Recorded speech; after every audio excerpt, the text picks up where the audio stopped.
Yeah, so just kind of out of curiosity, while we're touching on this Kendall Daniels thing, obviously there were rumors that the position fit was kind of up in the air with him, right? I mean, right.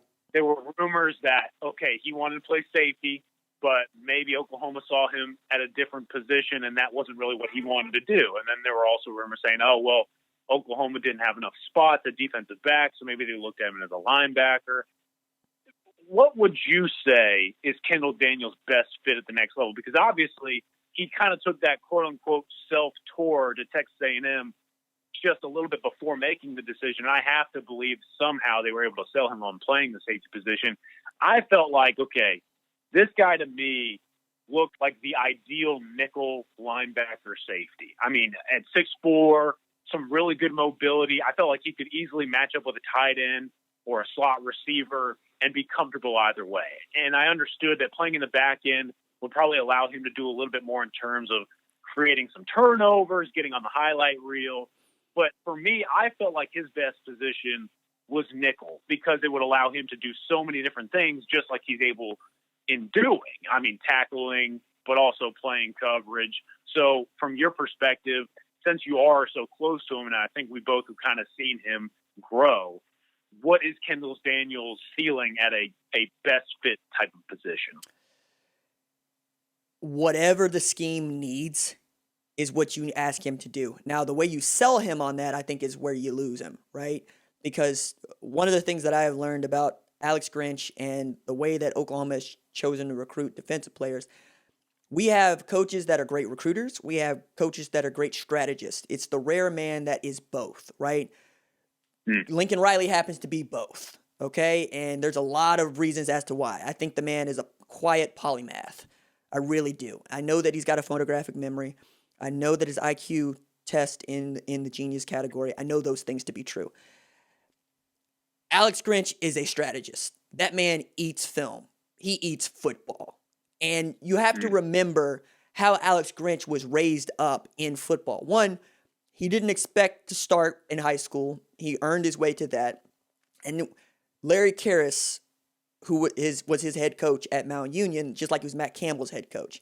Matt Campbell goes from Pitt to Mount Union. Why?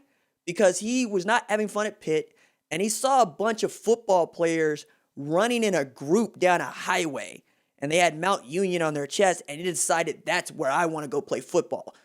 That's rough, man. That's a rough and tumble place. You wanted to be there. Karras described his recruiting strategy as walking up to a kid and saying, imagine dragging your knuckles on concrete, grinding them into that concrete. It's going to hurt, but you're going to have real tough knuckles. If you can do that with me, you can play for me. And that's the kind of stuff that Alex Grinch eats up, right? He's not long on giving compliments. He's not long on telling you what you do well. He is very long on telling you, hey, play with great intensity, and that's a bust. We can't have those. I think if you're asking him to sell you on you can do whatever you want in this defense, which usually turns out to be, hey, we need you to plug a gap. We need you to make up for a lack of talent that we have at safety, strong safety, free safety, nickel, slot. It's about how you sell it. And what I have learned about other places, notably Texas A&M, they'll sell you on doing almost anything. It's when you get there, when you figure out, hey, I'm not a linebacker, I'm a safety, or you figure out I'm a safety, not a linebacker. It's about how the conversation goes, right? Because so many of these kids are sold to a position coach or by a position coach. And it might not even be a position that they coach, right? The guy that you're actually going to be playing for, working for, that's different. I mean, Isaiah Wilson said he went to Michigan after having just committed to Alabama because he went in for a hug and Nick Saban went in for a handshake. It matters that much, right? What you're saying and how you're saying it and how you're acting. I think those things went into his decision to go to A&M as much as anything else, or at least commit to A&M. That said, I mean, where would you have him play? You would have him play, I think, nickel. Because that's the most important position on your football field right now. Outside of defensive tackle, that's it. Like, you got to have a guy that can take away a tight end and a slot. And he can do both. And then if you want him to stand there in a 9 technique and rush off the edge, he's going to do that too. So when I say Isaiah Simmons, that's what I mean, right? And I think we're going to see more of that. across college football. We're going to see more longer, rangier dudes that eclipse 6'3", who are going to be asked to play 6 positions because you never know what the offense is going to want to run out there. You might see Pro Wells. You might see Jalen Rager. You got to be able to cover both. I agree. I mean, it's going to be fascinating what they end up doing with him if and when he eventually ends up in College Station. Obviously, so much is unknown right now with the recruiting restrictions in place. You have to kind of wonder what Texas A&M was able to push towards him in the final minutes before making that decision. But, I mean, look, I think to kind of end this discussion here, I think we would both agree it's definitely something that OU fans and the coaching staff should be maybe a little disappointed in, but it's not the end-all, be-all. I mean, there's still some very good prospects left on the board. I think personally, I'm a big DaShaun David fan. I think if Oklahoma were able to snag him as one of that final safety spots, I think DaShaun David's a monster. So, look, losing Kendall Daniels, especially to a quote-unquote kind of rival, it certainly hurts the staff and the program. But, I mean, moving forward, I still think this kind of allows Oklahoma to really narrow its focus on its defensive back recruits and really nitpick at who it wants to fill out this class. I would add you're right, and I would also give OU fans this nugget. The Billy Bowman situation is real. It's real. So just sit on that for a little while. We'll unpack it. We got time, but that's real. Yeah. So Billy Bowman can ball, by the way. Right. Yeah, man. Oh God, yes. All right, so I want to go from that to Caleb Kelly's injury sustained in practice on Monday. Blew out his knee again, second time in like 16 months, 15 months that he has had that season-ending injury. Yes, he can get a medical red shirt because he has suffered back-to-back injuries in consecutive years, a la Jason White. But we don't even know if he wants to play next year, let alone what he's thinking about. But I wanted to go from that news to the depth at linebacker, because this gets to be really interesting, and as with all challenges, is actually an opportunity, because you have Jamal Morris and Robert Barnes playing basically will linebacker along with Brian Asamoah. Now, Asamoah slots in as a prototypical will in this defense that Grinch wants to run. But as we were talking about with Kendall Daniels, if you could drop down a safety to that position who already understands safety concepts and probably still views himself as a safety, you could do some really interesting things with your scheme, and I'm interested to see at like 230 pounds what Robert Barnes and Jamal Morris move like. And I would really love to see them next to DaShaun White just to see how it works, right? No shade to Brian Asamoah, no shade to Sean, my goodness, Shane Witter, dude. Like that dude, like he's got legitimate 4.4 speed, and he's already putting up all kinds of numbers on in the weight room. So like, be on the lookout for him. He could snatch this job, is what I'm saying. But if you could pair that safety up there and maybe run some version of a modified 6 DB field, like if you saw Robert Barnes next to DaShaun White, you'd probably say there's 5 defensive backs on the field. What if you could turn him into a robber? Like that's what I'm thinking about. And I think that's an interesting concept to pay attention to as we move forward. Yeah, no, this is a fascinating discussion, and I had it with a couple of different people behind the scenes, and it's like a lot of people in the network want to know, okay, how does OU react? Well, if you're on the OU Insider VIP board, you know that I put up a little bit of a story describing some of the potential depth moves in terms of how Oklahoma may try and substitute for the loss of Caleb Kelly. And obviously we're going to start with Brian Asamoah. I mean, the guy, from all accounts, has been absolutely gone bananas in whatever sort of activity that they ask him to do. I mean, it seems like he's on the verge of a breakout season. Now, to kind of cap that and move on to that depth you're talking about, I'm expecting it to be a lot of Robert Barnes now. And this is really going to be his opportunity, because obviously Jamal Morris making that transition, I feel like him being a youngster, still trying to learn that frame and position at the same time, could be a little bit difficult on him, even though Jamal Morris, I have all the confidence in the world in him as a person and player. It just may take a little bit of time and learning. And so as a result, I mean, Robert Barnes, the guy who's been in the system, He was really helpful by all accounts in terms of helping guys get accustomed to the Grinch way.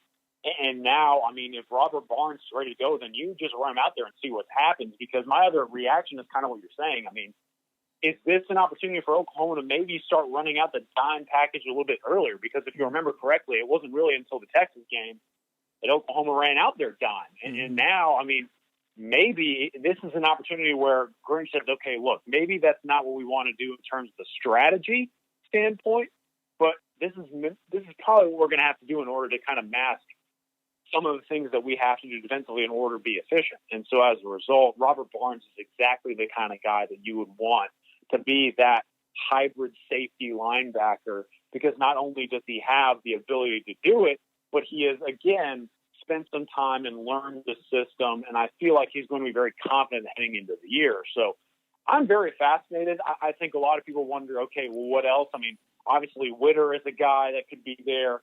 Maybe Brendan Walker, who by several accounts has been an absolute stud, kind of moves inside.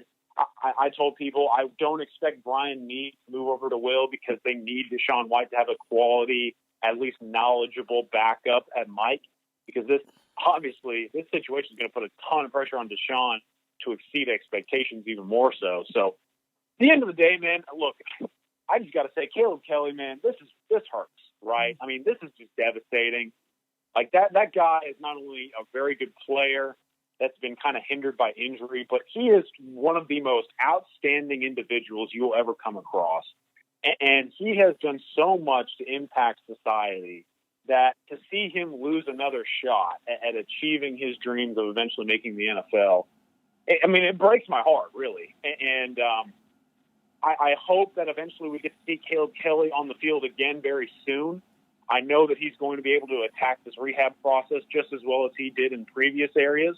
But for right now, that's kind of the picture you're looking at that will linebacker position. And whether it's Brian Asamoah, Robert Barnes, or maybe one of those safeties, I think Oklahoma's going to be all right. And we'll see what Grinch is able to do schematically to kind of mask the loss of a one Caleb Kelly. No, it's well said on Kelly. And I think, as a student assistant coach, again, he had as much to do with Kenneth Murray coming up in the way that he did as anybody. I mean, so many things just broke Kenneth Murray's way, and didn't break the way of Caleb Kelly. It did break the way of Levi Draper, for that matter. Just things were coming up for him. I also wanted to kind of point to something that you said about Brian Asamoah and DaShaun White. One, Asamoah needed to grow up. Two, Robert Barnes, it's past time for him to assume this sort of a role. So I think they're going to try to give him that shot. And three, we're all just assuming DaShaun White is the guy that we think he is, which sometimes is dangerous, right? Sometimes that's dangerous. Mm-hmm. But that speaks to, I think, the talisman of the defense right now, which is the part that I thought was most interesting when we were before the injuries, was who was going to be the person that was responsible. Like, we haven't had an announcement for captains yet, but I'd be shocked if he wasn't one of them. Like, I think it would be him and or Pat Fields and Trey Brown, right? Because between Trey Brown and Pat Fields, who's in charge of the secondary. And I trust both of those guys. Both went to high school together. Both of them have been starters for Oklahoma. Both of them have been tremendously vocal outside of team activities. But that front seven, you're really looking at Jalen Redmond or DaShaun White. So it's got to be him. And if it's not him, then I think the wheels for the defense fall off completely, because that's what it is right now. It's a lot on him and his shoulders. Yeah, I agree. This is a situation where DaShaun White, if there wasn't pressure before to fill in for the role of a one Kenneth Murray, there's certainly a ton of pressure right now. And I've always kind of wondered, look, I have a ton of confidence in DaShaun, because as he kind of came up through the Texas high school football ranks, like, all I ever heard was just how good of a football player and how smart of a mind he was. Like, some people told me he was one of the most instinctual linebackers that had come across the Texas high school football scene in a very long time. And obviously Texas A&M wanted him really bad, but when Oklahoma swung him away, that seemed like one of the larger gets on the trail for the Sooners during that cycle. And so now this is kind of DaShaun White's opportunity. I don't know, to maybe fulfill those expectations, because Oklahoma kind of put all their chips to the center of the table and said, look, man, you're our guy. You're the linebacker we want. And now that he has come into the program and has seemingly built a very strong reputation for himself, I mean, he's well-liked. He plays the position well at will last year. And now him assuming that Mike spot, this is his time to really captain this defense and take control of the Alex Grinch system. Now, what I will be very curious to see, and I kind of brought it up in podcasts or discussions past, is does this situation now put even more pressure for Deshaun to just simply be the true Mike backer? And why I say that is because Kenneth Murray, while he was that Mike backer, was allowed to come down and rush the passer or attack the quarterback in various ways. And they gave Murray a little bit more free range, but probably because they really trusted some of the other guys around him in the linebacking core to make some other decisions, like DaShaun White. Well, now with Caleb Kelly being gone, who is so smart and so intellectual and so understanding of the game, does this mean that Deshaun may not get some of those similar opportunities to, I don't know, rush the quarterback or be aggressive in the run game or screen game? It's just, to me, maybe this holds back Deshaun a little bit from maybe fully realizing that potential. But again, I mean, the guy has all the ability in the world, and him being so instinctual and intellectual, I have a feeling that while this may be a setback for both Caleb and Deshaun's still going to have a really good season. So I'm excited to see what he can put together. No, I'm with you. And I tend to bring a measure of, I think of it as realism, but pessimism to some to the show, because I'm a close observer of OU football. And when you're a close observer of OU football, you don't necessarily believe in sunshine and rainbows. You believe it's been 20 years since OU won a national championship. And you believe that they've won, 3 Heisman trophies in the past 10 years. You know what it is. And yet can't put it all together. This could be an interesting year to put it all together, if provided we can get through the entire season. As I think the next time that we talk, we're going to break down the Big 12 schedule that is being remade and redone as we speak. Just wild year of college football, man. That is Colin Kennedy. Give him a follow at ckennedy247 on the Twitters. That is ckennedy247. I have deleted my Twitter account. Colin, thanks so much, man. Always fun, dude. Let's do it again soon. Right on.